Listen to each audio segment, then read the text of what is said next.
Hello aspirants, so welcome back to Competitive Hunters. So ఈ సెషన్‌లో మనం ఆర్ఆర్‌బీ, ఎన్‌టీపీసీ ఆల్రెడీ కొన్ని పేపర్స్ అనేవి చేసున్నాం మనం పీవైక్యూస్. జనరల్ అవేర్‌నెస్‌కి. ఆర్ఆర్‌బీ, ఎన్‌టీపీసీ ఇంకా ఏప్రిల్ మంత్‌లో కండక్ట్ అవుతుంది కాబట్టి ఎగ్జామ్.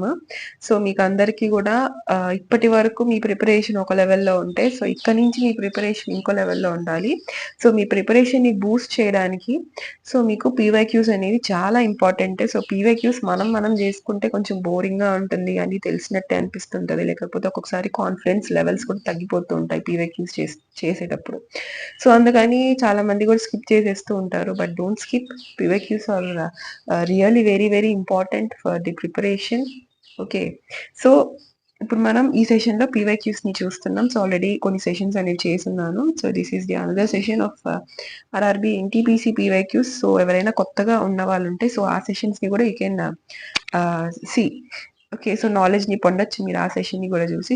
ఇది అనేది ఒక సిరీస్ అనమాట. అంటిల్ ఆర్ఆర్బీ ఎన్టీపీసీ ఎగ్జామ్స్ మీకు ఫినిష్ అయ్యేంత వరకు ఈ సిరీస్ అనేది మీరు అబ్జర్వ్ చేయొచ్చు. మీ సపోర్ట్ గనక ఉంటే ఖచ్చితంగా నేను దీన్ని మీకు ఎగ్జామ్స్ కంప్లీట్ అయ్యేంత వరకు ఈ సెషన్స్ అన్నిటిని కూడా నేను తీసుకుని వెళ్తాను. I need your support. Okay. Share చేయండి, కమెంట్ చేయండి కింద సెషన్ ఎలా ఉంది, అమేజింగ్ గా ఉందా, ఎలా ఉంది, ఏమైనా ఇంప్రూవ్ చేసుకోవాలా ఏంటి అని చెప్పి. ఓకే. సబ్స్క్రైబ్ చేసుకోండి, నోటిఫికేషన్ బటన్ ఆన్ చేసుకోండి. ఓకే. ఇంకా లేట్ చేయకుండా సెషన్లోకి వెళ్ళిపోదాము. మన first question RRB NTPC PYQs అనమాట. ఇవన్నీ కూడా జెన్యూన్ పీవైక్యూస్. మనకి ఫస్ట్ క్వశ్చన్ మనకి జాగ్రఫీ నుంచి వచ్చింది. The planet Mars is also known as the dash. మనకి ప్లానెట్ మార్స్ ఇంకోలా కూడా ఏం పిలుస్తారు అని అంటున్నారు. Morning star, evening star, red planet, blue planet. మనకి ప్లానెట్ ఆఫ్ మార్స్ ని మనము రెడ్ ప్లానెట్ అని కూడా పిలుస్తూ ఉంటాము. ఏమని పిలుస్తాం? Red planet. మనం ఎందుకు ఇలా పిలుస్తాము అని అంటే, మార్స్ మనం ఎర్త్ నుంచి కనుక మనం అబ్జర్వ్ చేసినట్టయితే we have different instruments observe చేయడానికి. అలానే కొన్ని శాటిలైట్స్ కూడా రివాల్వ్ అవుతూ ఉంటుంది సోలార్ సిస్టమ్ లో. ఇవన్నీ అబ్జర్వ్ చేయడానికి. మార్స్ అనేది రెడ్డిష్ గా ఒక రస్ట్ టైప్ లో ఐరన్ ఆక్సైడ్ వల్ల రస్ట్ అయిపోయి రెడ్డిష్ కలర్ లోని మాస్ అనేది కంప్లీట్ గా ఉంటుంది. అందుకని మన రెడ్ ప్లానెట్ అని కూడా అంటుంటాము. ఓకే. మనకి సోలార్ సిస్టమ్ గురించి వచ్చింది కాబట్టి మనం ఒకసారి ఆర్డర్ కూడా చూసుకుందాము. ఫస్ట్ సన్ దగ్గర నుంచి మనకి ఫస్ట్ వచ్చేసి మెర్క్యూరీ ఉంటుంది. మెర్క్యూరీ. నెక్స్ట్ వచ్చేసి వీనస్ ఉంటుంది. ఇంకా నెక్స్ట్ వచ్చేసి ఎర్త్. నెక్స్ట్ వచ్చేసి ఎర్త్. Next Mars. ఇదంతా ఆర్డర్. ఇదన్నీ ఆర్డర్ అంతా మీరు గుర్తు పెట్టుకోవాలి. ఆల్రెడీ నెక్స్ట్ వచ్చేసి జూపిటర్. మార్స్ తర్వాత జూపిటర్, మళ్ళీ దీని తర్వాత సాటర్న్, యురేనస్ అండ్ నెప్ట్యూన్. ఇదంతా కూడా ఆర్డర్ అనమాట. We have to remember this: Mercury, Venus, Earth, Mars, Jupiter, Saturn, Uranus and Neptune. ఇంకా అదర్ 9th ప్లానెట్ యొక్క ఎగ్జిస్టెన్స్ కూడా ఉంటుంది. సంథింగ్ ఒక ప్లానెట్ ఉంది అని కూడా వస్తుంది. 9th ప్లానెట్ యొక్క ఎగ్జిస్టెన్స్ నెప్ట్యూన్ తర్వాత. ఆల్రెడీ ఇది అంత ప్రీవియస్ గా చేసిన ఆర్ఆర్బీ ఎన్టీపీసీలో ఒక పేపర్ లో అడిగున్నారు. 9th ప్లానెట్ అనేది ఏంటి అని చెప్పేసి అడుగున్నారు. 9th ప్లానెట్ గురించి ఒక బిట్ అయితే వచ్చింది. మీరు ఆల్రెడీ కవర్ చేస్తుంటే మీకు అర్థమై ఉంటుంది. Solar system. దీన్ని బట్టి మీరు ఏం అబ్జర్వ్ చేస్తున్నారంటే, సోలార్ సిస్టమ్ నుంచి ఖచ్చితంగా ఒక క్వశ్చన్ వస్తుంది, పీవైక్యూస్ అన్ని అడుగున్నారు అని చెప్పి మనం అబ్జర్వ్ చేయొచ్చు. ఓకే. సోలార్ సిస్టమ్ గురించి ఎవరైనా కవర్ చేసుకోకపోయి ఉంటే ఒకసారి దాని గురించి కవర్ చేసుకుని ఉండండి. ఓకే. ఇంకా next question: what is the common name of the solution of calcium hydroxide? Calcium hydroxide మనకి ఎస్ఎస్సిలో అయినా, మనకి రైల్వేస్ లో అయినా, ఏ ఎగ్జామ్స్ లో అయినా సరే మనకి కొన్ని కామన్ నేమ్స్ ఉంటాయి, దాని రిలేటెడ్ కెమికల్ నేమ్స్ ఉంటాయి. ఇవన్నీ మనకి చాలా ఇంపార్టెంట్. ఇక్కడ మనకి కాల్షియం హైడ్రాక్సైడ్ యొక్క కామన్ నేమ్ ఏంటి అని చెప్పి అడుగుతున్నారు. మనకి కాల్షియం హైడ్రాక్సైడ్ అంటే మనకి lime water. Okay. Lime water ని మనం కాల్షియం హైడ్రాక్సైడ్ అని అంటాం. చాలా మనకి ఉన్నాయి. ఇది మోస్ట్లీ మనకి వెనిగర్ అంటే మనం ఎసిటిక్ యాసిడ్ అంటాం. దీని ఫార్ములా CH3COOH. ఇవన్నీ మీకు నోటి మీదే ఉండాలన్నమాట. ఇలా అడంగానే ఇలా మీరు కక్కేసేటట్టు ఉండాలి. అన్నీ గూడా ఇవన్నీ బేసిక్స్ అన్నమాట. ఓకే. కంపల్సరీగా ప్రతి ఎగ్జామ్స్‌లో వస్తూ ఉంటుంది మీకు. సో, అదర్‌వి గూడా మనం చూద్దాము.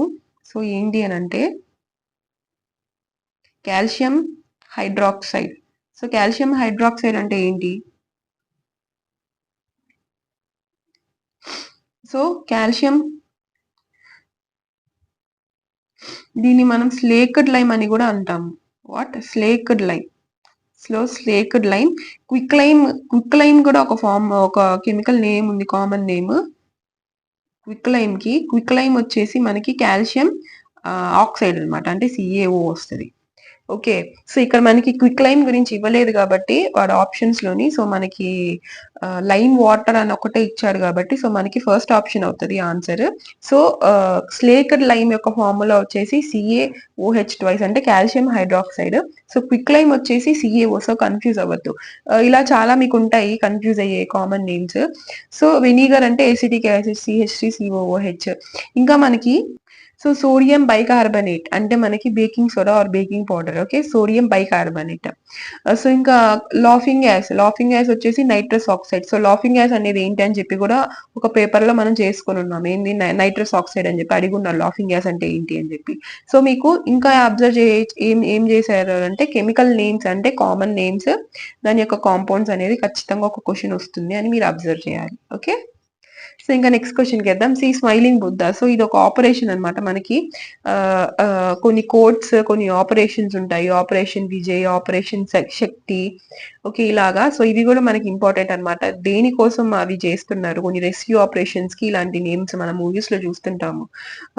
ఆపరేషన్ అది, ఆపరేషన్ ఇది అని చెప్పేసి హీరో గాని, విలన్స్ గాని ఇలా అనుకుంటూ ఉంటారు. సో, వాటికి ఒక నిక్‌నేమ్ అంటే పిలుచుకోవడానికి ఈజీగా ఉండేటట్టు ఒక ఎయిమ్‌తోని, ఒక మోటివ్‌తోని వాళ్ళు ఈ ఆపరేషన్స్ ఇలా రెస్క్యూ ఆపరేషన్స్ లేకపోతే ఏమైనా అటాకింగ్ చేసేదానికి ఇలాంటి వాటికి వాళ్ళు ఆపరేషన్ ఇది, ఆపరేషన్ అది సో అండ్ సో అని చెప్పి పెట్టుకుంటూ ఉంటారు. సో, ఇక్కడ smiling Buddha was the code name. So, దేనికి ఇది స్మైలింగ్ బుద్ధ అని కోడ్ నేమ్ పెట్టుకున్నారు అని అడుగుతున్నారు. So, first option the rescue and relief operations after the cloud burst in Uttarakhand in 2013. Next, the rescue and relief operations of an earthquake hit Nepal in 2015. Pokhran 2 nuclear test conducted by India in 1998. Pokhran 1 nuclear test conducted in India in 1974. So already Pokhran nuclear test గురించి కూడా ఒక question అనేది వచ్చింది మీకు ముందు చేసిన ఒక PYQ set లోని. సో, ఇది ఇంకొకటి జస్ట్ ఆప్షన్స్ లో అయితే మెన్షన్ చేశారు. సో, ఇంకా స్మైలింగ్ బుద్ధ యొక్క కోడ్ దేనికి యూజ్ చేశారని అంటే ఉత్తరాఖండ్ లోని క్లౌడ్ బర్స్ జరిగింది. సో, దీనికి రెస్క్యూ చేయడానికి రిలీఫ్ అంటే అక్కడ రెస్క్యూ ఆపరేషన్స్ చేయడానికి ఈ యొక్క స్మైలింగ్ బుద్ధ అనే ఒక పేరు ఇచ్చారు. సో, ఇది ఎప్పుడు అయింది 2013లో అయిందనమాట ఉత్తరాఖండ్ లో. ఓకే.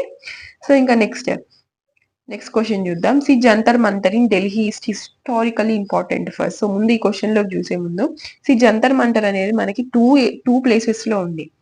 ఏంటి? ఒకటి ఢిల్లీలో ఉంది. అది ఓకే. ఇక్కడ వీడే మెన్షన్ చేశాడు. సో, ఇంకొకటి వచ్చేసి మనకి జైపూర్ లో ఉంది. ఇదేంటి? సో, ఈ జైపూర్ లో ఉంది. ఎవరు కట్టించారు అంటే సవాయి జైసింగ్ అన్నమాట. కట్టించింది ఎవరు అనంటే సవాయి జైసింగ్. సో, ఈ కింగ్ ఈ యొక్క జైపూర్ లో ఉన్న జంతర్ మంతర్ ని కట్టించింది సవాయి జైసింగ్ అన్నమాట. మీకు ఇది మోస్ట్ ఇంపార్టెంట్ బిట్. ఆల్రెడీ కొన్ని అదర్ ఎగ్జామినేషన్స్ లో కూడా అడిగి ఉన్నారు. సో, జంతర్ మంతర్ జైపూర్ కట్టించింది సవాయి జైసింగ్ అన్నమాట. సో, ఇక్కడ ఏముంటుంది అని అంటే జంతర్ మంతర్ అనేది జైపూర్ లో ఉన్నది చాలా ప్రామినెంట్, చాలా famous UNESCO world heritage site and దీంతో పాటు లార్జెస్ట్ శాండైల్ అన్నమాట. ఏంటి? It is one of the worlds, India ఒకటే కాదు వరల్డ్స్ లోని largest sand sundial stone sundial అంటే లార్జెస్ట్ స్టోన్ సండైల్ అన్నమాట. Okay. So, largest stone sundial అన్నమాట. ఏంటి?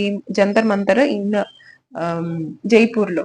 సో జంతర్ మంతర్ ఇన్ ఢిల్లీ అంటే ఈ రెండిటిని మనం కంపేర్ చేసుకున్నట్లయితే జైపూర్ లో ఉన్న జంతర్ మంతర్ అనేది చాలా పెద్దగా ఉంటుంది. సో ఇది ఏముంటుంది అంటే ఆస్ట్రానమికల్ అబ్జర్వేషన్, ఆస్ట్రానమికల్ ఇన్స్ట్రుమెంట్స్ అనేది ఉంటుంది.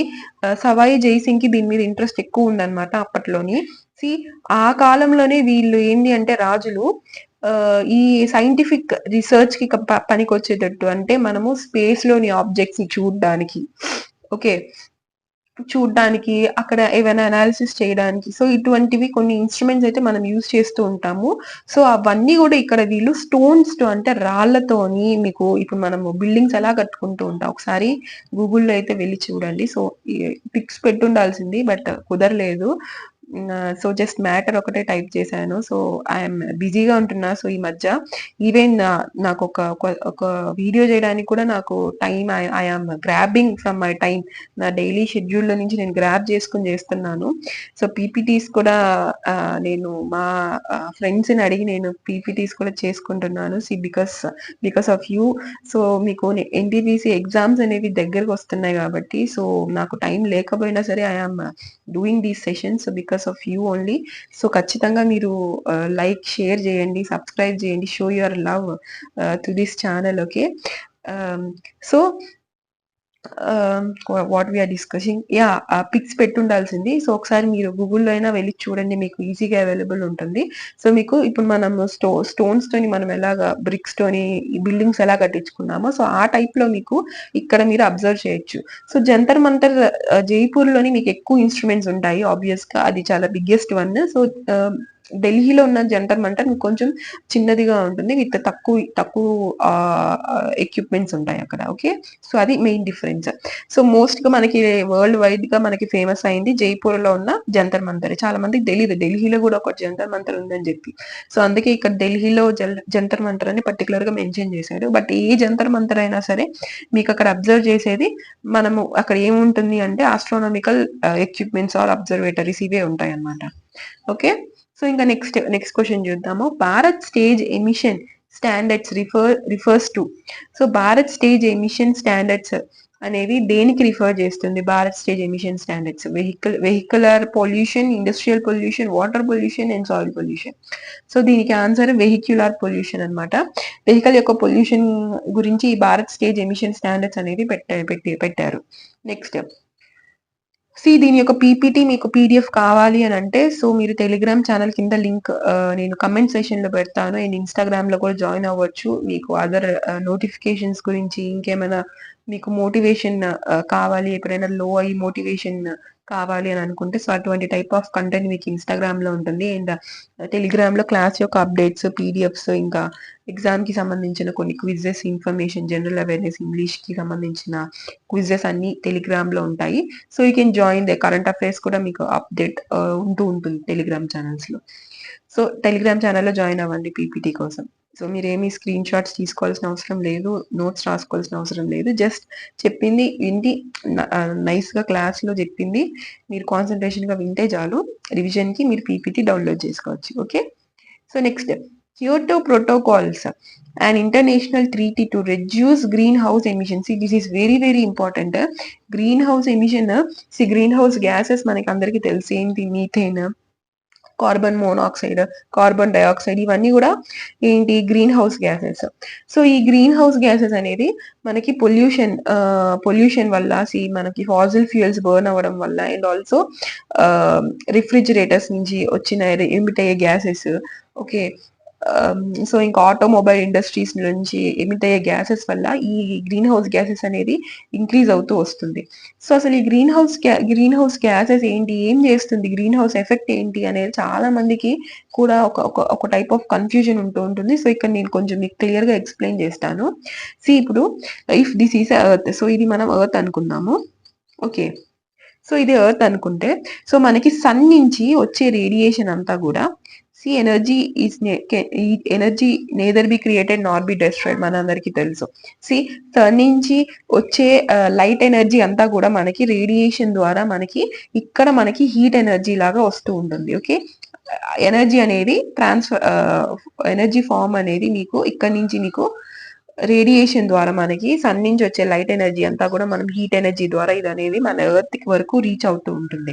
సో ఇలా రీచ్ అయిన తర్వాత రేడియేషన్ అనేది వస్తూ ఉంటుంది. సో కొన్ని మళ్ళీ ఎర్త్ అనేది కొన్ని అబ్జర్వ్ చేసుకుంటుంది, అలానే కొన్ని ఎమిట్ కూడా చేసేస్తూ ఉంటుంది ఈ హీట్ ని, అంటే సన్ లైట్ ని. సో సో అబ్జర్వ్ చేసుకుంటున్నందుకే మనకి ఇప్పుడు సూర్యుడు మనం చూస్తున్నాం, మనకి డే అవుతుంది, మనం బట్టలు ఆరబెట్టుకుంటున్నాం, అన్ని చేసుకుంటున్నాము, ఎండ వస్తుంది, సూర్యుడు వస్తున్నాడు కాబట్టి.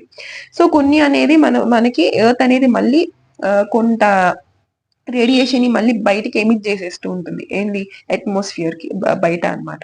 సో ఇలా మనము ఈ గ్రీన్ హౌస్ గ్యాసెస్ యొక్క ఎవల్యూషన్ అంటే దాన్ని ఎక్కువ ఎమిట్ చేయడం వల్ల ఏమవుతుందంటే ఇవన్నీ కూడా అట్మాస్ఫియర్ లో మనకి లేయర్స్ ఉన్నాయి కదా, ఏంది స్ట్రోపోస్ఫియర్, ట్రాటోస్ఫియర్, ఇవన్నీ కూడా. సో ఆ లేయర్స్ దగ్గరికి వెళ్ళిపోయేసేసి ఇది ఒక అడ్డుగా ఉండిపోతుంది అనమాట, ఏంది గ్రీన్ హౌస్ గ్యాసెస్ అన్ని కూడా. సో ఇలాగా ఈ methane, carbon monoxide, carbon dioxide, ఇంకా మిగిలిన గ్రీన్ హౌస్ గ్యాసెస్ అన్ని ఇలా ఉండిపోవడం వల్ల సో మనకి హీట్ అనేది లోపలికి వస్తుంది, ఇన్కమింగ్ అవుతుంది, బట్ హీట్ అనేది బయటికి వెళ్లకుండా ఈ గ్రీన్ హౌస్ గ్యాసెస్ అనేది అడ్డంగా ఉండిపోతాయి. సో ఇలా ఉండిపోవడం వల్ల మనకి ఎర్త్ లోని మనం చెప్తుంటే గ్రీన్ హౌస్ గ్యాసెస్ వల్ల మనకి రేడియేషన్ పెరిగిపోతుంది. సో రేడియేషన్ పెరిగిపోతుంది, ఓజోన్ లేయర్ దెబ్బతింటుంది అని చెప్పేసి మనము చెప్పుకుంటూ ఉంటాము. యా సో ఇలాగా మనకి రేడియేషన్ అనేది బయటికి వెళ్లకుండా మనకి లోపలే ఉండిపోయేటట్టు ఈ అన్ని కూడా అడ్డంగా ఉండిపోతాయి అనమాట, ఒక పొరలాగా, ఒక లేయర్ లాగా.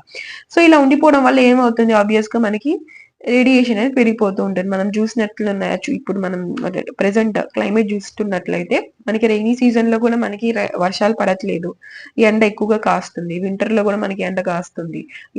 ఎండాకాలంలో అయితే ఇంకా ఎక్కువ వెళ్ళిపోతుంది మనకి టెంపరేచర్ అంతా కూడా. సో ఇవన్నీ ఏంటంటే because of green house effects అనమాట. సో ఇది బేసిక్, నేను చాలా షార్ట్ గా చెప్పేశాను మీకు ప్రొసీజర్ అంతా కూడా. సో ఈ గ్రీన్ హౌస్ గ్యాసెస్ ఎమిషన్ వల్ల మనకి కంట్రోల్ చేయాలి, రెడ్యూస్ చేయాలి అని చెప్పేసి ఒక క్యోటో ప్రోటోకాల్ అనేది వచ్చింది. సో ఈ ప్రోటోకాల్ అని మనకి ఇంపార్టెంట్ అనమాట. సో ఏ కంట్రీ ఇది ఫస్ట్ మీటింగ్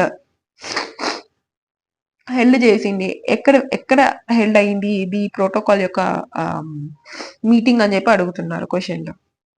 సో ఇదైతే ఫస్ట్ మనకి జరిగింది, జపాన్ లో జరిగింది.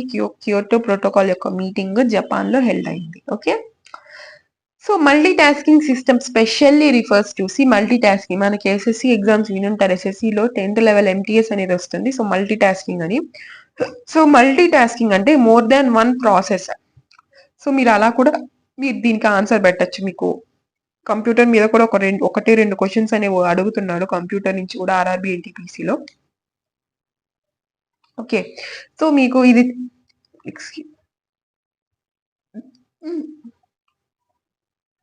సో అడుగుతున్నాడు మీకు. So more than one process అంటే ఒక్క దానికన్నా ఎక్కువగా, మల్టీ అంటేనే మోర్ దాన్ వన్ అని చెప్పి. సో అలా కూడా మీరు పెట్టచ్చు. మోర్ దాన్ వన్ ప్రాసెస్ ని మనం చేసేదాన్ని మనము మల్టీ టాస్కింగ్ సిస్టమ్స్ అంటాం. So next question, union governments school nursery Yojana is about. So government కి సంబంధించిన ఈ స్కీమ్స్. సో స్కీమ్స్ అయితే ఇంతకు ముందు పేపర్స్ లో ఏమి రాలేదు. So this is the first question schemes నుంచి వచ్చింది. సో ఆల్రెడీ నేను చేసి ఉన్నా అని చెప్పా కదా series RRB NTPC. So schemes నుంచి వచ్చిన క్వశ్చన్ ఈ పేపర్ లోనే వచ్చింది మనకి. So union governments school nursery Yojana అనేది దేనికి related? Creating environment awareness in young minds, streamlining admissions in nursery schools, bringing nursery schools under regulations, creating awareness about safety of children. So దీనికి మనకి correct answer ఏంటి అని అంటే creating environment awareness in young minds. So creating environment awareness in young minds. So మనకి obvious గా nursery అన్ని school nursery Yojana అనగానే మనకి బి మీద కానీ సి మీద కానీ ఆప్షన్ మీద వెళ్ళిపోతూ ఉంటుంది, కానీ అది ఆప్షన్ కాదు. So creating environment awareness, so మనకి యంగ్ మైండ్స్ లోని యంగ్ పీపుల్ కి ఎన్విరాన్మెంట్ అవేర్నెస్ గురించి చెప్పడానికి ఈ యొక్క స్కీమ్ అయితే వాళ్ళు తీసుకురావడం జరిగింది. సో ఇంకా next, chief election commissioner of India can be removed from the office by. So polity నేను ఆర్ఆర్బి గ్రూప్ డి కి సంబంధించిన మీకు ఆర్ఆర్బి ఎన్టీపీసీకి, ఆర్ఆర్బి గ్రూప్ డికి యూస్ఫుల్ అయ్యే మీకు పాలిటీ నేను రీసెంట్ గానే పాలిటీ యొక్క సిలబస్ నేను కోడిఫై చేసి టు ది పాయింట్ గా నేను ఇంపార్టెంట్ టాపిక్స్ అన్ని కూడా సిలబస్ నేను మెన్షన్ చేసి ఒక వీడియో చేశాను, ఒక సెషన్ చేశాను. సో ఎవరికైనా మీకు పాలిటీ నుంచి మేము చాలా వీక్ గా ఉన్నాము, మాకు కావాలి అనుకున్న వాళ్ళు you can just look at that video. And మీకు సెషన్స్ కూడా వస్తాయి పాలిటీ మీద. టుడే ఈ రోజే నేను పాలిటీ మీద ఒక క్లాస్ కూడా పెట్టాలనుకుంటున్నా. So I will post it in YouTube channel, this channel. So ఒకసారి మీరు చూడండి. గ్రూప్ డి ప్రిపేర్ అయ్యే వాళ్ళు కూడా అది చాలా హెల్ప్ఫుల్ అవుతుంది రైల్వేస్ కి సంబంధించిన ప్రతి ఎగ్జామ్ కి. సో పాలిటీ చాలా ఇంపార్టెంట్, మనకి చాలా డీప్ క్వశ్చన్స్ వస్తాయి రైల్వేస్ లోని, పాలిటీ నుంచి, బయాలజీ, జోగ్రఫీ నుంచి ఎక్కువగా. సో చీఫ్ ఎలక్షన్ కమిషనర్ గురించి మనం మాట్లాడుకుంటే మనకి ఫస్ట్ మనకి ఆర్టికల్ యొక్క ఏ ఆర్టికల్స్ మనకి ఎలక్షన్ కమిషనర్ గురించి చెప్తాయి అని మనం చూసుకుంటే ఆర్టికల్ 324 నుంచి 329 వరకు ఉన్న ఆర్టికల్స్ అన్ని కూడా చీఫ్ ఎలక్షన్ కమిషనర్ గురించి చెప్పే ఆర్టికల్సే. వాట్ కమ్ అగైన్ 324 నుంచి 329 వరకు ఉన్న ఆర్టికల్స్ అన్ని కూడా మనకి చీఫ్ ఎలక్షన్ కమిషనర్ గురించి చెప్పే ఆర్టికల్స్ అనమాట. సో ఇంకా అవి ఏ పర్టికులర్ ఆర్టికల్స్ అనేవి మనకు అంతగా అవసరం లేదు. సో దాన్ని చీఫ్ ఎలక్షన్ కమిషనర్ గురించి కొన్ని పాయింట్స్ తెలుసుకుంటే చాలు. దీని చీఫ్ ఎలక్షన్ కమిషనర్ మన ఇండియాలో ఏం చేస్తారు, అసలు వాళ్ళ వర్క్ డ్యూటీ ఏంటి అని అంటే, ఎలక్షన్స్ అనేవి కరెక్ట్ ప్రాసెస్ లో ఫెయిర్ గా, ఓకే, వితౌట్ ఎనీ ఏమంటారు అదే ఏమి మోసాలు ఏమి జరగకుండా, ఓకే, సో ఫెయిర్ క్యాండిడేట్స్ మాత్రమే గెలిచేటట్టు, ఎలక్షన్స్ అన్ని కూడా నీట్ గా ఏమి మోసాలు ఏమి జరగకుండా కండక్ట్ చేసేటట్టు ప్రతి దగ్గర చూసుకునే యొక్క రెస్పాన్సిబిలిటీ మనకి చీఫ్ ఎలక్షన్ కమిషనర్ది. సో చీఫ్ ఎలక్షన్ కమిషనర్ తో కింద కూడా కొంతమంది ఎలక్షన్ కమిషనర్ ఆఫీసర్స్ ఉంటారు. సో అది వేరే విషయము. So chief election commissioner first appoint చేసేది ఎవరంటే ఫస్ట్ వచ్చేసి ప్రెసిడెంట్ అనమాట. సో ప్రెసిడెంట్, కానీ తీసేసేది ఎవరు? ఇక్కడ ఆప్షన్స్ లో ప్రెసిడెంట్ కూడా ఉంది. సో ప్రెసిడెంటే మేడం అని అనుకుంటారు, బట్ ప్రెసిడెంట్ కాదు తీసేసేది. సో అపాయింట్ చేసేదైతే ప్రెసిడెంట్, కానీ తీసేసేది అంటే రిమూవ్ చేసే ఒక రైట్స్ ఎవరికి ఉన్నాయంటే Lok Sabha and Rajya Sabha, both the houses of parliament. So Lok Sabha, రాజ్యసభకి తీసేసే ఒక రైట్స్ అయితే గవర్నమెంట్ మన కాన్స్టిట్యూషన్ ప్రకారం మనకి లోక్సభ, రాజ్యసభకి ఇచ్చాము. సో ఇంకా వీళ్ళ టెన్యూర్ ఏంటి ఇవన్నీ చూసుకుంటే మనము టెన్యూర్ అనేది ప్రెసిడెంటే పెట్టేస్తారనమాట during the appointment time. So వీళ్ళు చీఫ్ ఎలక్షన్ కమిషనర్స్ ఆబ్వియస్ గా సుప్రీం కోర్ట్, హైకోర్ట్ జడ్జెస్ ఉంటారు కదా. సో సేమ్ వాళ్ళకి ఉన్న హోదా అంతా కూడా మనకి చీఫ్ ఎలక్షన్ కమిషనర్స్ కి మన కాన్స్టిట్యూషన్ ప్రకారం ఇవ్వడం జరుగుతూ ఉంటుంది. ఓకే, సో డైరెక్ట్ గా మనకి వాళ్ళకి ఏమేమైతే కాన్స్టిట్యూషన్ మెన్షన్ చేసింది, సో అవన్నీ కూడా చీఫ్ ఎలక్షన్ కమిషనర్స్ కూడా ఉంటాయి. అండ్ దీంతో పాటు ఇంకా ఏంటి ఎలక్షన్ కమిషనర్ గురించి తెలుసుకోవాల్సింది ఏంటంటే వీళ్ళ టెన్యూర్. సో వీళ్ళ టెన్యూర్ వచ్చేసి 65 years అనమాట. 65 years వరకు వీళ్ళు ఉండొచ్చు. అండ్ ఇంకొకటి ఏంటంటే 6 years వరకు వీళ్ళ అపాయింట్మెంట్ అనేది ఉంటుంది. 6 years. ఓకే, 65 years వరకు అంటే ఇప్పుడు ఒక్కొక్కసారి 2 కేసెస్ అనేవి మనకి సైమిల్టేనియస్ గా రావడము, లేకపోతే ఒకదాని తర్వాత ఒకటి రావడము. ఇప్పుడు 6 years అవ్వలేదు. ఓకే, సో ఇప్పుడు 60 years కి చీఫ్ ఎలక్షన్ కమిషనర్ గా ఒకరిని అపాయింట్ చేశారు. ఓకే, సో ఒక రూల్ ప్రకారం అంటే ఈ రెండిట్లో నేను చెప్పిన ప్రకారం కేసెస్ ప్రకారం 6 years అయితే అవ్వలేదు. అంటే 60 ఏజ్ కి ఆయన్ని రిక్రూట్ చేసుకున్నారు. ఓకే, సో ఇంకా 6 years ఆయన ఉండాలి అకార్డింగ్ టు దిస్. కానీ ఆయనకి 5 years లోనే 65 years రీచ్ అయిపోతారు. సో ఏది ముందు వచ్చి ఇప్పుడు 65 years ఆల్రెడీ రీచ్ అయిపోయారు కాబట్టి సో ఆయన పదవి అనేది అదే ఆ పోస్ట్ అనేది ఆయనకి టెన్యూర్ అనేది అయిపోతుంది అనమాట. Okay, 65 years. సో అదే మీకు 65 years అవ్వలేదు బట్ 6 years టెన్యూర్ అయిపోయింది అని అనుకుంటే సో ఇందులో ఏది ఫస్ట్ వచ్చినా సరే వాళ్ళ యొక్క టెన్యూర్ అనేది ఎండ్ అయిపోతుంది. సో వాళ్ళని మళ్ళీ కంటిన్యూ చేయాలా వద్దా అనేది ప్రెసిడెంట్ యొక్క డిసిషన్ అనమాట అది. ఓకే, సో ఇంకా నెక్స్ట్ క్వశ్చన్ చూద్దాము. సో ఇది ఎలక్షన్ కమిషన్ అన్నిటి గురించి. సో మీరు ఆర్టికల్స్ చదివేటప్పుడు జస్ట్ ఆర్టికల్ యొక్క నెంబర్ ఏంటి, అది ఏం చెప్తుంది, డెఫినేషన్ ఏంటి అని చెప్పి బై హార్ట్ చేసుకుంటే కాదు. సో దాని గురించి ఇన్ డీటెయిల్ గా కూడా మనం తెలుసుకోవడం అనేది చాలా ఇంపార్టెంట్. ఎందుకంటే డైరెక్ట్ ఆర్టికల్స్ అడిగేది చాలా తక్కువ మీకు. ఆ అడిగేవి కూడా ఉంటాయి. కానీ ఇలాంటి క్వశ్చన్స్ అనేవి మీకు ఎక్కువ వస్తుంటాయి. సో ఇవన్నీ కూడా ఆర్టికల్స్ కవర్ చేసేటప్పుడు మనం నీట్ గా నేను క్లియర్ గా అన్ని మెన్షన్ చేసి నేను పాలిటీ సెషన్స్ లోని చెప్తాను, కవర్ చేసి చెప్తాను. So I promise you. Okay. So ఇంకా నెక్స్ట్ సెన్సస్ మీద వచ్చింది. సెన్సస్ అనేది చాలా ఇంపార్టెంట్ మనకి కదా. సో సెన్సస్ ఆఫ్ ఇండియా 2011 ప్రకారం పాపులేషన్ డెన్సిటీ ఎంత అని చెప్పి అడుగుతున్నారు. సో పాపులేషన్ డెన్సిటీ ఎంత అంటే 382 పీపుల్ పర్ స్క్వేర్ కిలోమీటర్స్ మన ఇండియా యొక్క population density as per the census 2011. So next question, Syed Modi international grand prix gold championship is held every year at. So ఈ యొక్క గ్రాండ్ ప్రిక్స్ ఛాంపియన్షిప్ ఎక్కడ held అవుతుంది అని అంటే లక్నో, మన ఇండియాలో లక్నోలో ఈ అనేది ప్రతి ఇయర్ అనేది జరుగుతూ ఉంటుంది. Next, name the first woman to head A paramilitary force. So paramilitary force ని హెడ్ చేసిన ఫస్ట్ ఉమెన్ ఎవరు? సో మనకి ఎక్కడైనా సరే ఏ ఎగ్జామ్ లో అయినా సరే ఫస్ట్ ఏదైనా జరిగింది అని అంటే మన ఇండియాలో కానీ వరల్డ్ వైడ్ లో కానీ ఫస్ట్ అనేది చాలా చాలా ఇంపార్టెంట్ మనకి. సో ఫస్ట్ అనేది ఎవరు అని అంటే Archana Ramasundaram. So Archana Ramasundaram was the first woman to lead to become the head of a paramilitary force. So ఇంకా నిక్ నేమ్స్ అనమాట. Who was known as Badshah Khan. So ఇదనేది మనకి చాలా important nicknames. Mohammad Ali Jinnah, Abdul Kalam Azad, Khan Abdul Ghaffar Khan, Abdul Wali Khan. So Badshah Khan is also known as nickname అనమాట. So ఎవరు? Khan Abdul Ghaffar Khan. So ఆ ఖాన్ అబ్దుల్ గఫర్ ఖాన్ ని మనం బాద్షా ఖాన్ అని కూడా పిలుస్తూ ఉంటాం. సో హిస్టరీ పరంగా చూసుకుంటే ఈ నిక్ నేమ్స్ అనేవి మనకి చాలా ఇంపార్టెంట్ అనమాట. I don't know why neck pain గా ఉంది. So I will change my position for a while.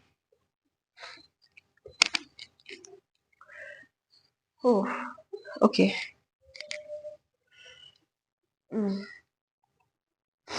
So మనకి నిక్ నేమ్స్ అనేవి చాలా ఇంపార్టెంట్ అనమాట. ఫ్రంటియర్ ఆఫ్ గాంధీ అని ఎవరిని పిలుస్తాము? సో ఫ్రంటియర్ ఆఫ్ గాంధీ అని ఎవరిని అంటామంటే సిఎన్ అంటాము. అబ్దుల్ గఫార్ ఖాన్ నే మనం ఫ్రంటియర్ ఆఫ్ గాంధీ అని కూడా అంటాము. సో ఇంకా నైటింగేల్ ఆఫ్ ఇండియా ఎవరు? Nightingale of India Sarojini Naidu గారు nightingale of India. So Lokmanya అని ఎవరిని అంటాము? లోకమాన్య తిలక్ అంటుంటాము. సో బాలగంగాధర్ తిలక్. ఇంకా మనకి నిక్ నేమ్స్ గురించి చూస్తే ఇంకా పంజాబ్ కేసరిని ఎవరిని పిలుస్తాం? లాలా లజపత్ రాయ్ అని పంజాబ్ కేసరి అని పిలుస్తాము.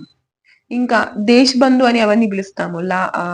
చిత్తరంజన్ దాస్ ని మనం దేశ్ బంధు అని పిలుస్తాము. ఓకే, చిత్తరంజన్ దాస్ ని మనం దేశ్ బంధు అని పిలుస్తాం. నెక్స్ట్ ఇంకా కలాం ఆజాద్. అబ్దుల్ కలాం ఆజాద్ ని మనము మౌలానా అని కూడా పిలుస్తాము. ఏంటి? మౌలానా అని పిలుస్తాము. సో ఇవన్నీ కొన్ని నిక్ నేమ్స్ అనమాట. Few familiar persons freedom struggle లోని ప్లేస్ చేసిన కొంతమంది లీడర్స్ యొక్క నిక్ నేమ్స్ అనమాట. So saffron is produced in a large scale in.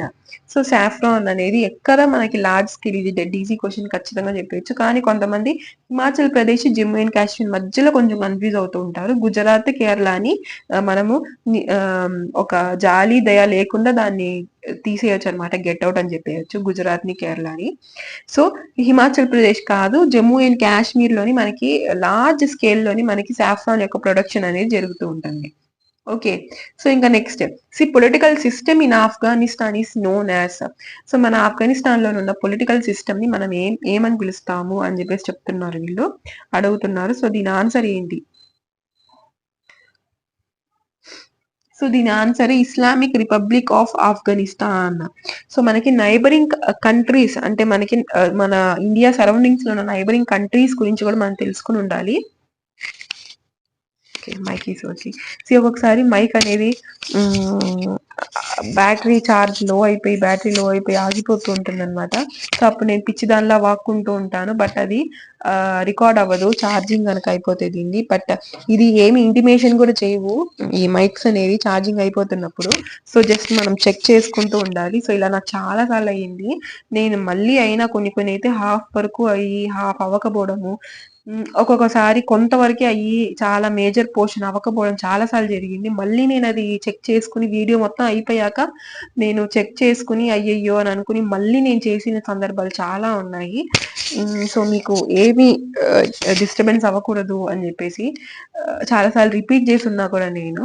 So, ఇదంతా కూడా మీకోసమే నేను చేస్తున్నాను. So, don't forget to show your love by like, share and comment, subscribe చేసుకోండి. సో దాని ద్వారా మీ లవ్‌ని నాకు తెలియజేయండి. ఓకే. సో ఇంకా what we are discussing is other neighbouring countries మనకి చాలా ఇంపార్టెంట్ అనమాట. వాళ్ళ కరెన్సీ ఏంటి, వాళ్ళ క్యాపిటల్ ఏంటి, వాళ్ళ అక్కడ అఫీషియల్ లాంగ్వేజ్ ఏంటి, అఫీషియల్ స్పోర్ట్ ఏంటి, ఇలాగ మనకి అక్కడ ఉన్న ప్రెసెంట్ లీడర్స్ ఎవరు, prime minister or president etcetera leaders ఎవరు, ఇవి కూడా ఇంపార్టెంట్. సో అక్కడ పొలిటికల్ సిస్టమ్ గురించి అడిగారు అనమాట. ఇక్కడ ఆఫ్ఘనిస్తాన్ లో పొలిటికల్ సిస్టమ్ ని మనం ఇస్లామిక్ రిపబ్లిక్ ఆఫ్ ఆఫ్ఘనిస్తాన్ అని అంటుంటాము. సో ఆల్రెడీ మీకు ఒకవేళ దాని మ్యాటర్ అంతా గ్యాదర్ చేయడం కష్టంగా అనుకుంటే ఆల్రెడీ దాని మీద ఒక సెషన్ చేశాను, నైబరింగ్ కంట్రీస్ ఆఫ్ ఇండియా అని చెప్పి. I think static GK playlist లో మీకు అది అవైలబుల్ లో ఉంటుంది. సో ఒకసారి చూడండి. సో నేను కామెంట్ సెషన్ లో కూడా పిన్ చేస్తాను. నైబరింగ్ కంట్రీస్ ఆఫ్ ఇండియా గురించి నేను చేసిన సెషన్ నేను మీకు కింద కమెంట్ సెషన్ లో పెడతా. ఓకే, లింక్ అని. So next, who won majority of men's singles tennis grand slam tournaments in 2015? So ఇది మనకి చాలా ఈజీ ఆన్సర్. ఓకే, కళ్ళు మూసుకొని చెప్పేయచ్చు. ఎవరు? నోవాక్ జోక్విక్. సో ఈయన major grand slams tennis grand slam అని అనగానే ఫస్ట్ స్ట్రైక్ అయ్యే పేరు ఇదే. ఆస్పిరెంట్స్ కి ఎవరికైనా ఐడియా ఉంటే, కరెంట్ అఫైర్స్ ని ఫాలో అవుతూ ఉంటే, సో ఈయనకి ఎక్కువ గ్రాండ్ స్లామ్స్ అనేది దక్కిందనమాట టెన్నిస్ లో, అది కూడా మెన్స్ సింగిల్స్ లో ఎక్కువగా. గ్రాండ్ స్లామ్ అంటే ఈయన కోసమే పుట్టిందేమో గ్రాండ్ స్లామ్ అనిపిస్తుంది ఒక్కొక్కసారి కదా. ఓకే, సో నెక్స్ట్ పాలిటీ నుంచి వచ్చింది చూడండి. పాలిటీ నుంచి ఎన్ని క్వశ్చన్స్ వస్తున్నాయో. See the constitution assembly adopted Indian national flag on. So ఇవన్నీ కూడా మీకు ఈజీగా ఉండాలి, డెడ్ ఈజీ క్వశ్చన్స్ ఇవన్నీ కూడా బేసిక్స్. సో మనకి కాన్స్టిట్యూషన్ అసెంబ్లీ మనకి ఇండియన్ ఫ్లాగ్ ఎప్పుడు మనకి అడాప్ట్ చేసుకుందంటే, సి డేట్ 22nd జూలై 1947 మనము ఫ్లాగ్ ని అడాప్ట్ చేసుకున్నాము. సో మన ఫ్లాగ్ ఇనీషియల్ స్టేజ్ లో మనము RRR లో చూసినట్లయితే ఆ మూవీలోని ఫ్రీడమ్ యొక్క స్ట్రగుల్ జరుగుతూ ఉంటుంది, ఫ్రీడమ్ కోసం పోరాడుతున్నట్టు చూపించారు కొన్ని సిచ్యువేషన్స్ లో కదా. సో అక్కడ మీరు అబ్జర్వ్ చేసినట్లయితే మీకు ఒక రెడ్ గ్రీన్ కలర్ ఒక ఫ్లాగ్, 2 కలర్స్ ఒక ఫ్లాగ్ అనేది మీకు కనిపిస్తుంటది. ఓకే, సో మీకు ఎవరికి డౌట్ రాలేదా మన ఇండియన్ ఫ్లాగ్ ఇప్పుడు 3 కలర్స్ ఉంది, సో అక్కడ ఫ్లాగ్ వేరే కలర్ లో ఉంది ఏంటి అని చెప్పి. యా, సో ఇనీషియల్ స్టేజ్ లోని మనకి డ్యూరింగ్ ఫ్రీడమ్ స్ట్రగుల్ చేసేటప్పుడు, ఫ్రీడమ్ కోసం పోరాటాలు చేసేటప్పుడు ఆ ఫ్లాగ్ నే మనము యూస్ చేస్తూ ఉండేవాళ్ళం అనమాట. ఓకే, సో ఈ ఫ్లాగ్ ని డిజైన్ చేసింది ఎవరంటే పెంగలి వెంకయ్య. సో ఈ ఫ్లాగ్ ని డిజైన్ చేసింది Pingali Venkayya. He is the first person to design this flag. So మనం అడాప్ట్ చేసుకున్న ఎప్పుడు అంటే 22nd జూలై 1947 లో మనం అడాప్ట్ చేసుకున్నాము. ఓకే, సో ఇంకా నెక్స్ట్ వెళ్దాము. See, when milk becomes sour, dash is produced. So milk అనేది సోర్గా అయిపోయినప్పుడు మనకి ఏం ప్రొడ్యూస్ అవుతుంది అని చెప్పేసి అడుగుతున్నారు. సో ఆబ్వియస్ గా మిల్క్ లో ఏముంటుంది? లాక్టిక్ యాసిడే ఉంటుంది, మిగతా యాసిడ్స్ ఎందుకు ఉంటాయి? సో ఈ యొక్క బేసిక్ నాలెడ్జ్ ఉన్నా సరే మీకు దీనికి ఆన్సర్ పెట్టేయచ్చు, lactic acid. Okay, lactic acid produce అయ్యాక అది సోర్ టేస్ట్ వస్తుందా రాదా తెలియకపోయినా సరే మీరు దీనికి ఆన్సర్ పెట్టచ్చు, కొన్ని కామన్ సెన్స్ ద్వారా పెట్టచ్చు. Okay, next, yellow fever is mainly transmitted among humans by. So yellow fever, ఇది బయాలజీ డిసీజెస్ గురించి వచ్చింది మీకు. So female mosquito bite, male mosquito bite, water, air. మీకు డిసీజెస్ మీద ఆల్రెడీ ప్రీవియస్ ఆర్ఆర్బి ఎన్టీపీసీ నేను paper చేసినప్పుడు కూడా వచ్చింది డిసీజెస్ మీద. సో డిసీజెస్ మీద నేను ఎక్స్క్లూజివ్ గా ఆర్ఆర్బి బయాలజీలోని సెషన్స్ ఒక సిరీస్ చేశాను, 10 days సిరీస్. మీకు అక్కడ బయాలజీలో ఇంపార్టెంట్ కాన్సెప్ట్స్ అన్ని కవర్ అయ్యేటట్టు. సో అక్కడ నేను diseases, human diseases, plant diseases, animal diseases ఇవన్నీ కూడా చేశాను. సో మీరు ఒకవేళ మీకు కొంచెం డౌట్ ఉంది అని అంటే మీరు ఒకసారి biology series RRB NTPC group D కి టార్గెట్ చేస్తూ నేను కొన్ని సిరీస్ చేశాను బయాలజీ మీద. సో అది ఒకసారి వెళ్ళి చూడొచ్చు. ఓకే. సో అది కూడా నేను కమెంట్ సెషన్లో కమెంట్ చేస్తాను. సో లింక్ పెడతాను. సో ఏం పెట్టాలి నేను, ఒకటి బయాలజీ సిరీస్ అండ్ సెకండ్ వచ్చేసి నైబరింగ్ కంట్రీస్ ఆఫ్ ఇండియా గురించి two links. Okay. So yellow fever అనేది మనకి ఫీమేల్ మస్కిటో బైట్ వల్ల ఈ ఎల్లో ఫీవర్ అనేది మనుషులకి ట్రాన్స్మిట్ అవుతుంది. ఓకే. Female mosquitoes. సో మనకి దోమలు మనము నిద్రపోయేటప్పుడు మనకి కుట్టి గీ అని చెప్పి చెవి దగ్గర తిరుగుతూ ఉంటే చాలా ఇరిటేటింగ్ గా ఉంటుంది కదా. నాకు కూడా అంతే, నిద్ర కూడా పట్టదు, చాలా కోపం వస్తూ ఉంటది. సో మనకి బైట్ చేసే మన బ్లడ్ ని పీక్కుని లాక్కుని తాగే యొక్క మస్కిటోస్ అన్ని కూడా ఫీమేల్ మస్కిటోస్ అనమాట. మస్కిటోస్ ఒక్కటే కాదు మేడం, మా లైఫ్ లో కూడా మా రియల్ లైఫ్ లో కూడా మా హ్యూమన్ ని పిక్కు తినేది ఫీమేల్సే అని చెప్పి అంటారా. మేబీ కొంతమంది ఆ కేటగిరీ వాళ్ళు ఉండొచ్చు, బట్ అందరూ అయితే సేమ్ అలానే ఉండరు అనమాట. అవునా కదా. నేను ఒక ఉమెన్ అని చెప్పి నేను ఇలా చెప్పట్లేదు, నేను ఒక ఫీమేల్ అని చెప్పి. కొంతమంది అలా ఉండే వాళ్ళు ఉన్నారు, కొంతమంది మంచి వాళ్ళు కూడా ఉన్నారు. Okay. Next, the end of British rule in India came in the year. So ఇదొక క్వశ్చన్ అంటారా. 1947. Next, Victoria falls are on the river. See geography, waterfalls నుంచి వచ్చింది మనకి. విక్టోరియా ఫాల్స్ ఏ రివర్ మీద ఉంది, ఎక్కడ ఉంది అనేది అందరికీ తెలుసు, Victoria water falls. So Victoria water falls ఏ రివర్ మీద ఉంది అని చెప్పి అడుగుతున్నారు. సో విక్టోరియా ఫాల్స్ అనేది జంబేజీ రివర్ మీద ఉంది. జంబేజీ రివర్ మీద ఉంది. సో గుర్తుపెట్టుకోండి తెలియకపోతే. Okay. Next, what happens in an oxidation reaction. So oxidation reaction లోని మనకి ఏం జరుగుతుంది. ఆక్సిడేషన్ రియాక్షన్ లోని మనకి ఆబ్వియస్ గా ఇది కెమిస్ట్రీ నుంచి వచ్చింది. చాలా మంది కెమిస్ట్రీ ఫిజిక్స్ నెగ్లెక్ట్ చేసేస్తూ ఉంటారు, బయాలజీ అన్ని కూడా. బట్ రైల్వేస్ కి మీరు పర్టికులర్ గా ప్రిపేర్ చేసేటప్పుడు దీన్ని నెగ్లెక్ట్ అయితే చేయొద్దు. ఆక్సిడేషన్ రియాక్షన్స్ లో అన్నిట్లో మనకి ఎలక్ట్రాన్స్ అనేది లాస్ అవుతాయి. You will lose electrons in oxidation reaction. Oxidation reaction అంటే ఏంటి. Oxidation reaction, reduction reaction, redox reactions మీరు వినే ఉంటారు.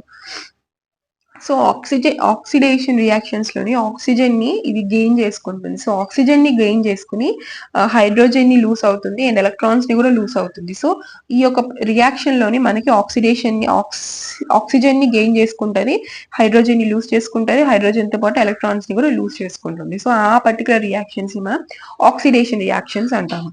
సో రెడాక్స్ రియాక్షన్ అంటే oxidation reaction plus reduction reaction కలిపితే మనకి ఒక రియాక్షన్ లో ఈ రెండు కనుక రియాక్షన్స్ జరిగితే దాన్ని మనం రెడాక్స్ రియాక్షన్ అంటాము.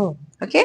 So who is the first chairman of ISRO. So first chairman of ISRO ఎవరు. సో ఇది అనేది మనకి చాలా ఇంపార్టెంట్. సో ఆల్రెడీ నేను చెప్పుకున్న ఫస్ట్ అన్ని కూడా మనకి చాలా చాలా ఇంపార్టెంట్ అని చెప్పి. So first ISRO chairman Vikram Sarabhai. ఇది తెలియని వాళ్ళు ఎవరు ఉండరు, విక్రమ్ సారాభాయ్ ఇదేంటి. సో మనకి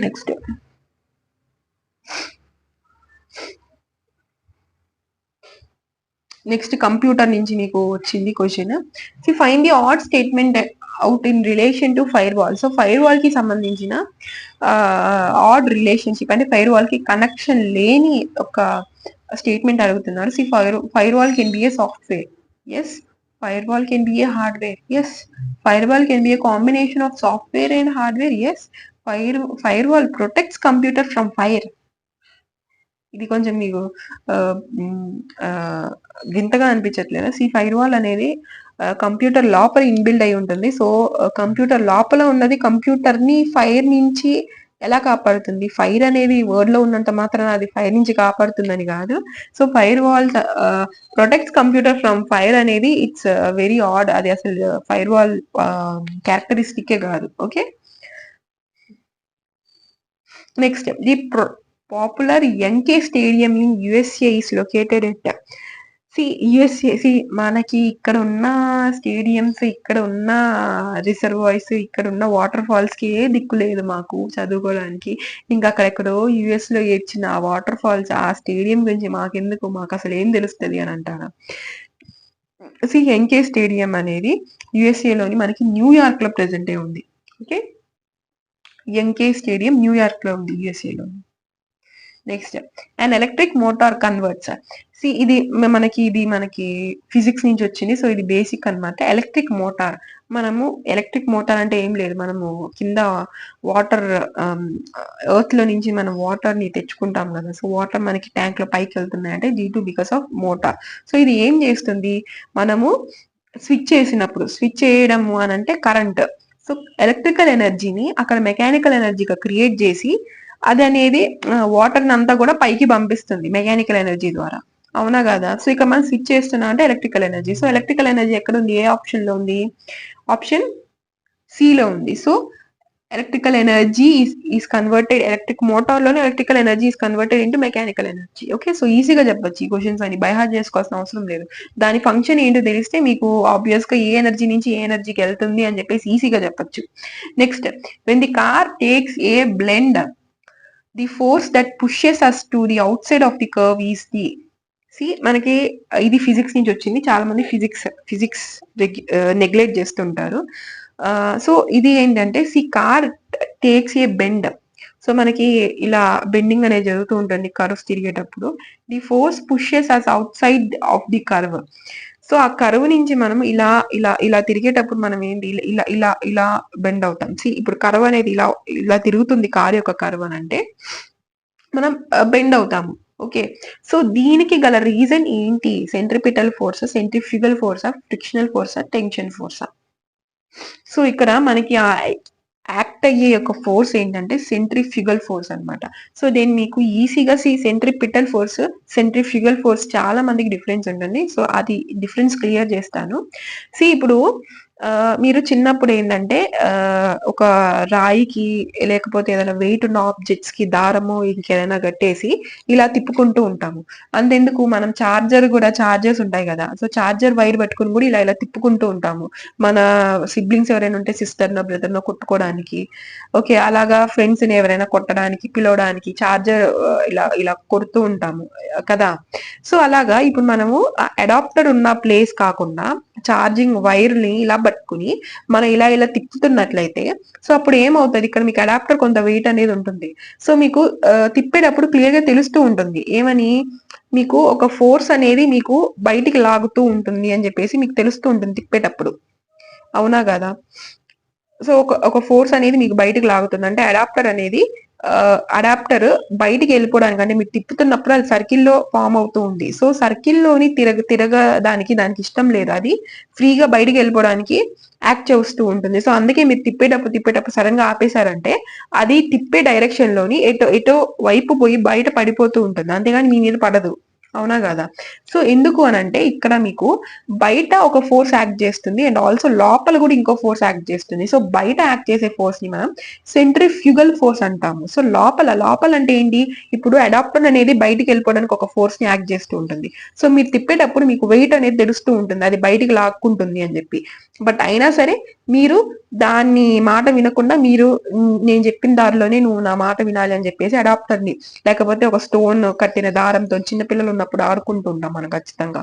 సో తిప్పేటప్పుడు మనకి ఇక్కడ ఫోర్స్ తెలుస్తూ ఉంటుంది, మనం దాన్ని ఆపుతున్నాము బయటికి వెళ్ళిపోకుండా, దాని దారిలో వెళ్ళిపోకుండా దాన్ని మన కంట్రోల్లో పెట్టుకుని మన గ్రిప్ లో పెట్టుకుని తిప్పడానికి మనము కొంత ఫోర్స్ ని ఎగ్జిబిట్ చేస్తూ ఉంటాం. సో ఆ ఫోర్స్ ని ఏమంటామంటే సెంట్రిపిటల్ ఫోర్స్. సో ఇది ఎగ్జాంపుల్ చెప్పాను నేను రొటేషన్ కి. సో ఎక్కడైనా సరే ఫోర్స్ మనకి టువర్డ్స్ ది సెంటర్ యాడ్ అవుతుంది అని అంటే దాన్ని మనం సెంట్రిపిటల్ ఫోర్స్ అంటాము. Out side of the force అంటే మనకి సర్కిల్ నుంచి అవే వెళ్ళిపోవడానికి, సెంటర్ నుంచి అవే వెళ్ళిపోవడానికి ఒక ఫోర్స్ యాక్ట్ చేస్తుంది అంటే దాన్ని మనం సెంట్రిఫ్యూగల్ ఫోర్స్ అంటాము. సో ఇది అన్నమాట మేజర్ డిఫరెన్స్. సో ఈ డిఫరెన్స్ అనేది తెలుసుకుంటే చాలు, ఇలాంటి క్వశ్చన్స్ 100 వచ్చినా సరే మీరు ఈజీగా పెట్టగలరు. సో మాక్సిమం దీని డెఫినేషన్స్ అయితే ఎవరు అడగరు ఏ ఎగ్జామ్ లో కూడా. మాక్సిమం మీకు ఇలాంటి అప్లికేషన్స్ ఇచ్చేసి ఏ ఫోర్స్ వల్ల ఈ అప్లికేషన్ అనేది జరిగింది అనే టైప్ ఆఫ్ క్వశ్చన్ వస్తూ ఉంటుంది. Okay, so next, the prime minister is the ex officio president of దేనికి, సిఎస్ఐఆర్ కి president ex officio sorry prime minister ex officio president అనమాట సిఎస్ఐఆర్‌కి. సో, ఐ థింక్ ఈ సెషన్ మీకు మంచిగా అర్థమవుతుందని అనుకుంటున్నాను. ఇన్ థట్ కేస్ మీకు అర్థమవుతుందంటే please don't forget to like. So, మీకంతా అర్థమవుతుంది. మీరు ఎండ్ వరకు చూడగలుగుతున్నారు. అంటే ఖచ్చితంగా మీకు అర్థమై ఉంటుంది సెషన్. సో, అందుకే మీరు చూస్తూ ఉంటారు. సో, అందుకని ఖచ్చితంగా లైక్ చేయండి, సబ్స్క్రైబ్ చేసుకోండి అండ్ మీ ఫ్రెండ్స్ అండ్ ఫ్యామిలీస్‌కి షేర్ చేయండి. ఓకే. వాళ్ళ చేత కూడా సబ్స్క్రైబ్ చేపించండి. ఓకే. సో, మనకి జనరల్ అవేర్‌నెస్ ఆర్ఆర్‌బీ, ఎన్‌టీపీసీలో 40 క్వెషన్స్ వెయిటేజ్ అన్నమాట. సో, మీరు ఓపికగా వినాలి. జస్ట్ 30 క్వెషన్స్ ఉన్నాయి. సో, బోర్‌గా ఫీల్ అవ్వద్దు. అండ్ మళ్ళీ చూద్దాము వీడియో అని చెప్పేసి, వీడియో రికార్డెడే కదా అని చెప్పేసి ఇంకేదైనా పనులు చూసుకోవడం, ఇంకేదైనా చదువుకోవడం ఇలాంటివి చేయొద్దు. ఒకసారి మీరు ఒక వీడియో స్టార్ట్ చేశారంటే అది కంప్లీట్‌గా చూసేసేయండి. నెక్స్ట్‌కి మీరు ఎప్పుడైతే పోస్ట్‌పోన్ చేసుకుంటారో ఆ నెక్స్ట్ అనేది నెక్స్ట్‌కే వెళ్తూ ఉంటుంది. అంతేగాని మీరు అది కంప్లీట్ చేయాలనుకోరు. ఎందుకంటే ఇంకేవో పనులనేవి వచ్చేస్తూ ఉంటాయి. ఇది చదవాలి, అది చదవాలి, అది ఇది అని చెప్పేసి. సో, అందుకని మీరు ఎప్పుడైనా ఏదైనా స్టార్ట్ చేసినప్పుడు దాన్ని కంప్లీట్ చేసేంత వరకు దాన్ని వదిలిపెట్టొద్దు. ఇదనే కాదు ఏదైనా సరే మీరు స్టార్ట్ చేసినప్పుడు అది కంప్లీట్ అయ్యేంత వరకు మీరు వేరే పనిలోకి వెళ్ళొద్దు. ఓకే. సో, ఇంకా నెక్స్ట్ చూద్దాము. The name of the new Antarctica research base commission in 2015 is అంటే న్యూయెస్ట్ అంటార్క్టికాలోని ఒక రిసర్చ్ బేస్ కమిషన్ అనేది వచ్చింది 2015లో. సో, దాని పేరు ఏంటి అని అడుగుతున్నారు. సో, ఇది కరెంట్ అఫైర్స్ నుంచి వచ్చిందని చెప్పొచ్చు. సో, దాని పేరు వచ్చేసి భారతి అన్నమాట. సో, మనకి కరెంట్ అఫైర్స్ కూడా రిలేటివ్‌లీ చాలా ఇంపార్టెంట్ రైల్వేస్ మీద. So, I will work. నేను ఒక 1 ఇయర్ కరెంట్ అఫైర్స్ 1 ఇయర్ అని కాదు. ఆర్ఆర్‌బీ, ఎన్‌టీపీసీకి రిలేటెడ్ కరెంట్ అఫైర్స్ నేను మీకు ఒక ఒక ఒక సెషన్, ఒక మ్యారథాన్ సెషన్‌లా కరెంట్ అఫైర్స్‌కి I will try to do that. Okay. So, ఇంకా next Indian sports person Gagan Narang is associated with Gagan Narang ఏ స్పోర్ట్స్ నుంచి మనకి చాలా వెయిటేజ్ ఉంటుంది మనకి ఎస్ఎస్సిలోని. సో, రైల్వేస్ లో కూడా కొంత వెయిటేజ్ అయితే ఉంటుంది. Gagan Narang is associated with archery, air rifle shooting, wrestling and badminton. See Gagan Narang అనేది he belongs to air rifle shooting కి బిలాంగ్ అవుతారు ఆయన. Okay. Next Microsoft corporation was founded in. So, ఇక్కడ వీడియోస్ లో ఆస్పిరెంట్స్ చూస్తున్న వాళ్ళు ఎవరైనా సరే సిఎస్సి లేకపోతే బీకామ్ సంబంధించిన వాళ్ళు ఎవరైనా ఉన్నారా? Computer science, softwares. సి చాలా మంది సాఫ్ట్‌వేర్స్ కూడా ఏందంటే అక్కడ ప్రెషర్ తట్టుకోలేక సిఎస్సి జేస్తారు ఒక ప్యాషన్‌తోని సాఫ్ట్‌వేర్ అవ్వాలి అని జెప్పి. చాలా ప్యాషన్‌తో చదువుతారు సిఎస్సి. తర్వాత ఒక జాబ్‌లో ఇన్ అవుతారు. వాళ్ళు ఫ్రెషర్స్ కాబట్టి వాళ్ళకి తక్కువ సాలరీ ఉంటుంది. ఎక్కువ ప్రెషర్ పెడతారు. ఎక్కువ వర్క్ ఇస్తారు. ఇంకా తర్వాత ఎక్స్‌పీరియన్స్ వచ్చాక కొంత మనకి మెరుగుపడుతుంది అనుకునే టైంకి వెళ్ళే వరకు సాలరీ అనేది పెరుగుతుంది. సో, ఆ పీరియడ్‌లో ఏంటి అనంటే మీకు ఖర్చులు గూడా అవాంతరంగానే పెరుగుతుంది. ఇప్పుడు మనకి ప్రెజెంట్ డే మనము 20,000 మనకు సరిపోతుందంటే రాబోయే కాలంలోని ఆ 20,000 అనేది ఖచ్చితంగా సరిపోదు. సో, మీరు రాబోయే కాలంలోని మీకు పెరుగుతుంది అని జెప్పేసి మీరు నమ్మకంతో జాబ్ జేస్తారు. కానీ అది పెరిగిన తర్వాత గూడా మీకు మీ ఎక్స్‌పెన్సెస్‌కి సరిపోదు. అవునా గదా! సో, అలాగా ప్రెషర్ వల్ల ఓకే. కొంతమందేందంటే ఈఎంఐస్ చేసేసుంటారు. ఈఎంఐస్ కట్టుకోవాలని జెప్పేసి ఇంక తప్పక సాలరీ కోసం పని జేసేవాళ్ళు చాలా మందుంటారు సాఫ్ట్‌వేర్స్. సో, వీళ్ళు గూడా ఏందంటే ఒకానొక టైంలో వాళ్ళు ఈ ప్రెషర్ మా వల్ల గాదని జెప్పేసి గవర్నమెంట్ జాబ్ ప్రిపరేషన్‌కొస్తుంటారు. సో, అలాంటి యాస్పిరెంట్స్ చాలా మందుంటారు. నాకు చాలా మంది కూడా ఉన్నారు నా స్టూడెంట్స్‌లోని. సాఫ్ట్‌వేర్ ఇంజినీర్స్ అయ్యి వాళ్ళక్కడ మళ్ళీ వాళ్ళకి నచ్చక ప్రెషర్ ఉంది, అది ఉంది అని జెప్పేసి మళ్ళీ ఇటు పక్కకొస్తుంటారు. ఏదైనా సరే ఇట్స్ దేర్ ఓన్ ఆప్షన్. వాళ్ళ కెరియర్ ఏ పాత్‌లో ఉండాలి, ఏ ఫీల్డ్‌లో ఉండాలని చూజ్ చేసుకునే రైట్ మీకు ఖచ్చితంగా ఉంటుంది. సో, వాళ్ళని నేనేమనను. అలా అని జెన్యూన్‌గా ఒక 3, 4 ఇయర్స్ నుంచి కష్టపడి ప్రిపేర్ అవుతున్న వాళ్ళని కూడా అనలేము. సో, ఏదైనా మీకు రాసిబెట్టుంటే మీరు జెన్యూన్‌గా వర్క్ చేస్తూ ఉంటే ఖచ్చితంగా ఆ జాబ్ అనేది మీకు ఒక 10 జాబులున్నా మీకు ఖచ్చితంగా ఒక జాబ్ అయితే వస్తుంది. అదే 10 లక్షల జాబులున్నా సరే మీరు జెన్యూన్‌గా కష్టపడి మీరు ఎగ్జామ్ అటెంప్ట్ చేస్తే ఒక్క జాబ్ కోసమే మీరు చదువుతుంది. సో, చాలా మంది కూడా అనుకుంటూ ఉంటారు. ఏంటి వేకెన్సీస్ తక్కువున్నాయి. ఎందుకు అప్లై చేయడము అని జెప్పేసి అంటుంటారు. మీకు ఎన్ని వేకెన్సీస్ ఉంటే మీతో ఏం పని? దాంతో మీకు సంబంధం లేదు. మీకు కావాల్సింది ఒక్క జాబ్. అవునా గదా! మీరు ఆ ఒక్క జాబ్ కోసం చదవండి చాలు. నేను జెన్యూన్‌గా చదువుతున్నా. నాకెందుకు రాదు? అని చెప్పేసి మీరు అనుకుని మీ మెంటాలిటీ, మీ వే ఆఫ్ థింకింగ్, మీ మైండ్ సెట్ అలా ఉంటేనే మీరు ఈ కాంపిటేటివ్ ఫీల్డ్ లో సర్వైవ్ అవ్వగలరు. ఎక్కువ ఉండాలి అని అంటే ఎక్కువ ఎక్కువ పోస్టులు ఉంటే ఎక్కువ కాంపిటీషన్, అప్లై చేసే వాళ్ళు కూడా అంతమందే ఉంటారు. ఆర్ఆర్బి ఎన్టీపీసీలోని కొన్ని క్రోర్స్ అప్లికేషన్స్ వచ్చాయి తెలుసా మీకు ఆ విషయము. సో అందుకని చెప్పేసి మీరు ప్రిపరేషన్, కానీ పోస్టింగ్స్ ఎంత ఉంటుంది, మీకు వేకెన్సీస్ ఎంత ఉంటుంది, క్రోర్స్ లో అయితే ఉండదు, అవునా కదా. సో ఎంతమంది అప్లికేషన్స్ అప్లై చేస్తారో అన్ని జాబ్స్ అందరికీ అయితే రావు. కాంపిటీషన్ అనేది ఉంటుంది ఖచ్చితంగా, ఎక్కడైనా ఉంటుంది, మీకు ప్రైవేట్ సెక్టార్ అయినా కాంపిటీషన్ ఉంటుంది. సో కాంపిటీషన్ ఉంది, వేకెన్సీస్ తక్కువ ఉన్నాయి, జాబ్స్ తక్కువ ఉన్నాయి అని చెప్పేసి మీరు జాబ్స్ కి వెళ్లకుండా ఉంటారా, ఇంటర్వ్యూస్ కి అటెంప్ట్ చేయకుండా ఉంటారా. సో అలానే ఇది కూడా. ఓకే. సో ఓకే, మైక్రోసాఫ్ట్ యొక్క కార్పొరేషన్ ఎప్పుడు ఫౌండ్ అయిందంటే 1975 లోని ఇది అనేది ఫౌండ్ అయింది, Microsoft corporation. Next see which organ is not a gland. So ఇది చాలా చాలా ఇంపార్టెంట్, చాలా మంది కన్ఫ్యూజ్ అవుతుంటారు. గ్లాండ్, గ్లాండ్ అంటే ఏంటి, గ్లాండ్ కి ఆర్గాన్ కి డిఫరెన్స్ ఏంటి, బయాలజీ నుంచి వచ్చింది క్వశ్చన్. సో బేసిక్ అన్నమాట ఇది. మీరు ఒక మంచి 10th స్టూడెంట్, సిన్సియర్ అంటే బాగా చదివే స్టూడెంట్ అయితే ఈ క్వశ్చన్ ఇలా ఇలా ఇలా చిటికెలా చెప్పేస్తారనమాట. సో మైక్ పనిచేస్తుంది. సో గ్లాండ్ అంటే ఏంటి అని అంటే, ఏదైనా ఇప్పుడు మనకి మన బాడీలోని ఆర్గాన్స్ ఉంటాయి, గ్లాండ్స్ ఉంటాయి. సో ఆర్గాన్స్ కి గ్లాండ్స్ కి డిఫరెన్స్ ఏంటంటే, గ్లాండ్ అనేది ఏదో ఒక జ్యూస్, ఓకే, ఏదో ఒక ఫ్లూయిడ్ అనేది సెక్రీట్ చేస్తుంది. సో దాన్ని మనం గ్లాండ్ అంటాము. సో ఏది కూడా సెక్రేట్ చేయండి, సో దాని మనం ఏంటంటే ఆర్గాన్స్ అంటుంటాం. సో ఏదో ఒకటి సెక్రేట్ చేసేదాన్ని మనం గ్లాండ్ అంటాం. Okay. So adrenal gland, liver, so adrenal river, pituitary glands, ఇవన్నీ కూడా ఏదో ఒకటి గ్లాండ్ ప్రొడ్యూస్ చేస్తూనే ఉంటుంది. బట్ గాల్ బ్లాడర్ అనేది ఏ గ్లాండ్ ని ప్రొడ్యూస్ చేయదు. సో మనము పిట్యూటరీ గ్లాండ్ గురించి వస్తే, పిట్యూటరీ గ్లాండ్ అనేది మనకి గ్రోత్ హార్మోన్, మనకి ఏంటంటే థైరాయిడ్ ని కూడా ఇది రెగ్యులేట్ చేస్తూ ఉంటుంది పిట్యూటరీ గ్లాండ్ అనేది. సో మనకి గ్రోత్ హార్మోన్ ని ఈ పిట్యూటరీ గ్లాండ్ అనేది సెక్రీట్ చేస్తుంది. ఇంకా లివర్ అంటే మనకి ఆబ్వియస్ గా తెలుసు ఏంది, లివర్ సెక్రీట్స్ బైల్ జ్యూస్ ని లివర్ సెక్రీట్ చేస్తుంది. ఇంకా అడ్రినల్ గ్లాండ్ వచ్చేసి ఇది మనకి కిడ్నీస్ దగ్గర ఉంటుంది. సెవరల్ ఒక జ్యూస్ అని కాదు, సెవరల్ గ్లాండ్స్ ని ఇది సెక్రీట్ చేస్తూ ఉంటుంది. సో గాల్ బ్లాడర్ అనేది ఏ జ్యూస్ ని, ఏ ఫ్లూయిడ్ ని సెక్రీట్ చేయదు. సో అందుకని this is not the gland అనమాట. సో ఇంకా next, who was conferred the Arjuna awards for wrestling in 2015. So 2015 wrestling లోని ఎవరికి అర్జున అవార్డ్స్ కాన్ఫర్ చేశారంటే బబితా కుమారి. సో మనం చూసుంటాం ఏంటి, డంగల్. సో దంగల్లో బబిత అని అమీర్ ఖాన్ అంటుంటాడు, బబితా కుమారి. ఓకే, బబితా కుమారి పోగాట్. సో బబితా కుమారికి ఇది వచ్చింది. ఈ మూవీస్ ఏంటంటే కొంత మోటివేటింగ్ గా ఉంటుంది.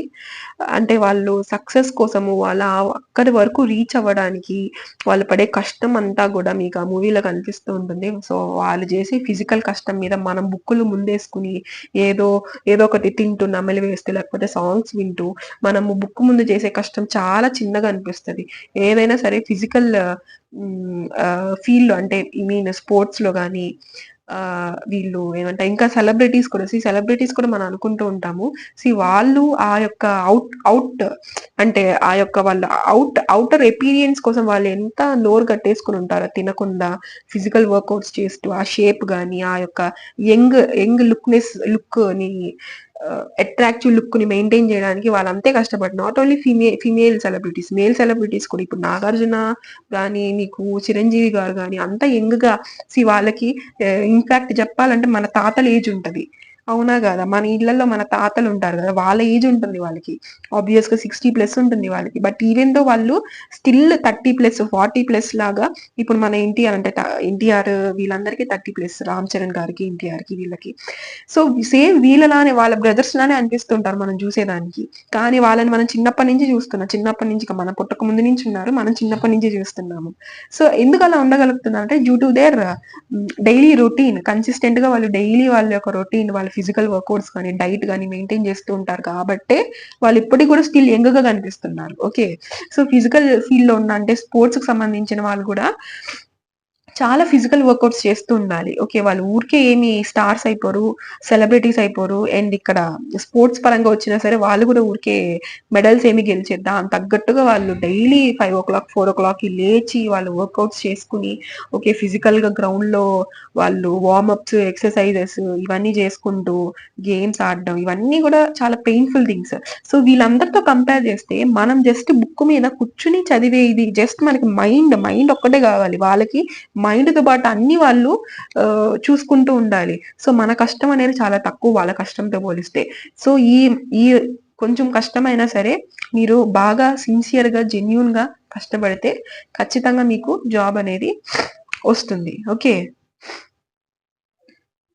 Okay. Next. See every set in the dotted decimal format of IP address is called. ఇది కూడా మనకి కంప్యూటర్ నుంచి వచ్చింది. కంప్యూటర్ నుంచి ఇప్పటి వరకు 3 క్వెషన్స్ వచ్చాయి మనకి. అవునా కదా! ఫైర్ వాల్ గురించి ఒకటొచ్చింది. నెక్స్ట్ ఇంకా మైక్రోసాఫ్ట్ ఎప్పుడు ఫౌండ్ అయిందని వచ్చింది. ఇంకా అంతేనా? ఇంకేమైనా వచ్చిందా? సో ఇది థర్డ్ క్వెషన్.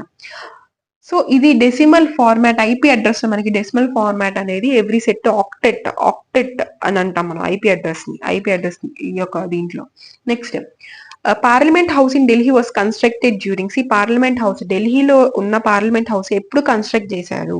సో ఇది మనకి 1921 నుంచి 1927 మధ్యలో ఈ యొక్క డ్యూరేషన్ లోనే ఈ యొక్క పార్లమెంట్ అనేది మనకి కన్స్ట్రక్ట్ చేయడం జరిగింది. Next anaemia condition is due to. So ఇది కూడా బయాలజీ నుంచే వచ్చేసింది మనకి ఈ క్వశ్చన్ కూడా.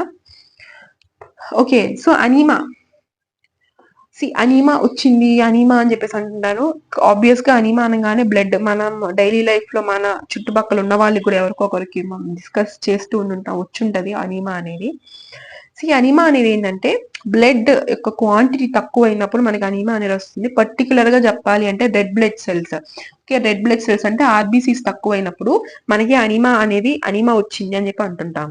ఓకే. ఆర్బీసీస్ తక్కువ అయినప్పుడు. Next the recent trial run of odd even traffic scheme for Delhi was based on. Odd even traffic scheme for Delhi was based on. So ఇది అనేది మనకి వెహికల్ రిజిస్ట్రేషన్ నెంబర్స్ మీద ఈ యొక్క add event traffic schemes అనేది base అయి ఉంటుంది. So still 3 more questions, don't worry, complete అయిపోతుంది. ఓకే. ఇంతవరకు మీరు విన్నారు. సో ఇంకా 3 more క్వశ్చన్స్, డోంట్ ఇది. సో 38 క్వశ్చన్కి వెళ్ళిపోదాం ఫాస్ట్ గా. So the Hornbill festival dead easy question. Art and culture నుంచి అంటే ఫెస్టివల్ నుంచి కూడా ఒక టాపిక్ వచ్చింది. So Hornbill festival dead easy question. ఇది నాగాలాండ్ కి సంబంధించిన క్వశ్చన్. నాగాలాండ్ సంబంధించిన హార్న్బిల్ ఫెస్టివల్. ఓకే. నెక్స్ట్